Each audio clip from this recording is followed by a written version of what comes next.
Have you ever followed an indie game for what feels like forever? You see a cool trailer, maybe wishlist it on Steam, and then nothing. Months go by, maybe even years. You start to wonder, what happened? Why is this game taking so long? Well, there are actually some very real reasons why indie games often take years to complete. In this video, we're going to break down exactly why that happens. We'll talk about time and money, scope creep, burnout, motivation, timelines, and we'll look at real examples. Famous indie games that took 5, 7, even 10 years to finish.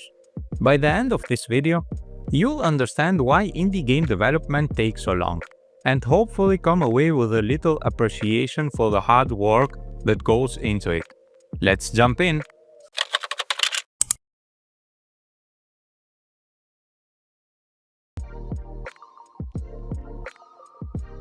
The first and biggest reason indie games take so long is that most indie developers don't have much time or money.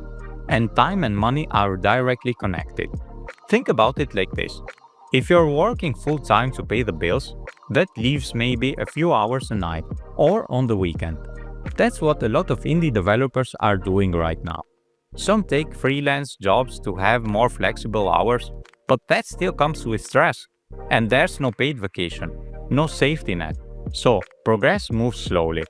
And because most indie developers can't afford to hire a big team, they end up doing almost everything themselves.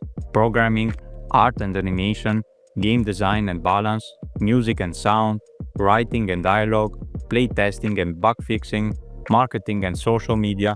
That's a lot for one single person. To make things worse, indie developers don't always have access to the best tools or the latest hardware.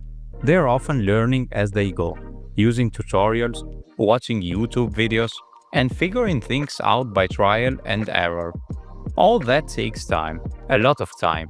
Now compare that to a big studio with a team of 50 to 100 people working full-time. Of course, things move faster. Let's look at a real example. Stardew Valley, one of the most beloved indie games ever made, was made by one person over the course of 4.5 years. He did the art, programming, music and writing, all by himself. And he was still learning as he went. Imagine working on a project almost every day for 4 years straight, with no guarantee that anyone would care about it. That's what indie development is like.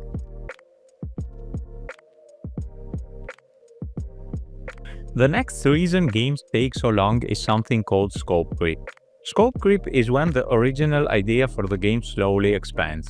What started out simple becomes bigger and more complex over time.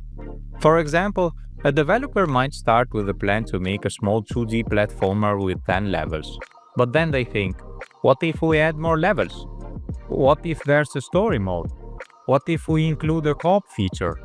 Or an online multiplayer? Suddenly, the project has tripled in size. Here's a real example. Feds, the puzzle platformer by Phil Fish, took 5 years to make. It was supposed to be a small game. But as development went on, the world got bigger. The puzzles got more complex, and the scope kept expanding. Phil also had to learn to manage the business side of things, attend events, and respond to media, which added even more time. Scope creep usually happens because the developer wants the game to be great. They have big dreams. They care deeply about the project. By adding features always means adding more work. More levels, more design and testing. More mechanics, more code and more bugs. A story mode, dialogue, voice acting, cutscenes. Before you know it, that quick game idea becomes a 5-year epic. Let's talk about burnout, one of the most painful parts of indie game development. When you're working on something for years, with little or no money, and no team to back you up, it's easy to lose motivation. And when you're doing everything yourself, it's hard to step away.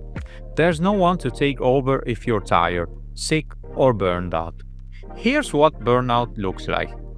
A developer gets stuck on a hard problem and loses momentum.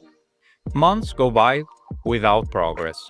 They start to doubt themselves. wonder if the game is even worth finishing. They compare their game to others and feel like they are falling behind. Some developers walk away from their projects entirely. Others push through but lose that creative spark. Productivity drops, quality suffers. This happened to Jonathan Blow, the creator of The Witness, which took over 7 years to complete.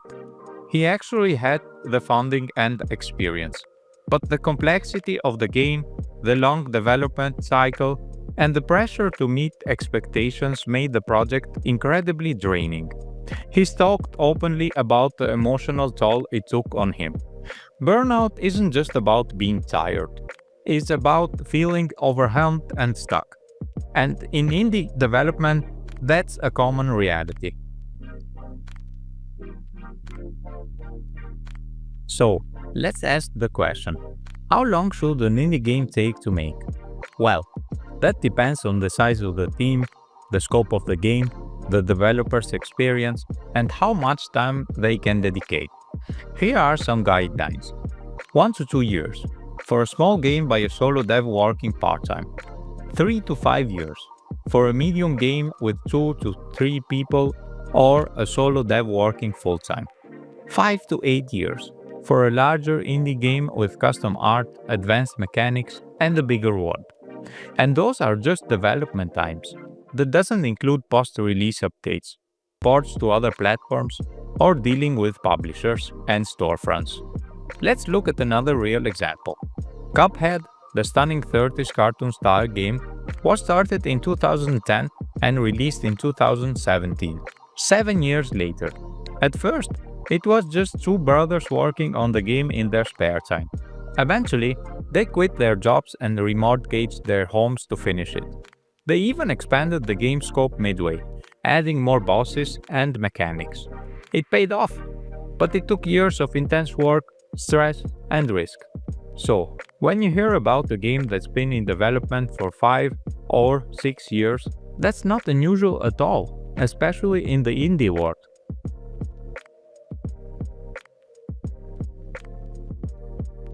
Here's something else people don't always see: the work that isn't directly making the game.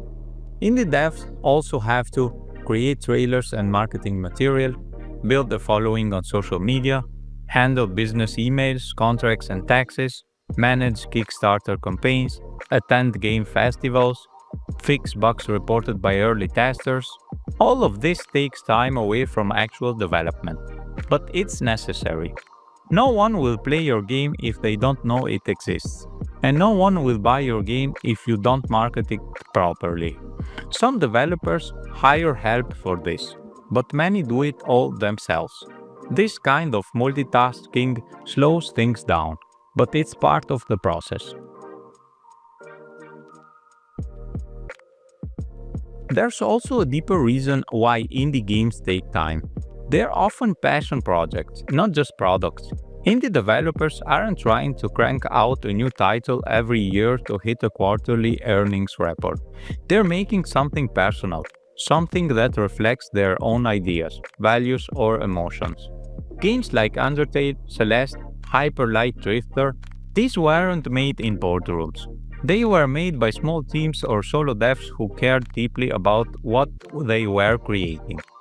Undertale took about 3 years to make by one developer, Toby Fox.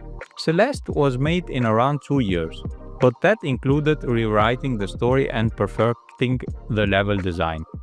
These games weren't rushed, and it shows. That's part of why indie games feel so special. But that kind of quality takes time. So, why do indie games take so long to make? Because they are made by small teams, or even solo developers, often working part-time with limited money and no safety net. Because they care deeply about the game they're making, and they want to make it the best it can be. Because of scope creep, because of burnout, because of the countless hours spent learning, testing, rewriting, and fixing. And because indie games aren't just products, they're labors of love. So next time you see an indie game in development for years, remember the people behind it. They might be working late at night, exhausted from their day job, quietly building something amazing, line by line, pixel by pixel. That's the beauty of indie games. They're slow to grow, but when they bloom, they leave a real impact. If you enjoyed this video, please consider liking, subscribing, and maybe sharing it with someone who loves games. It really helps indie creators, just like it helps indie developers. Thanks for watching.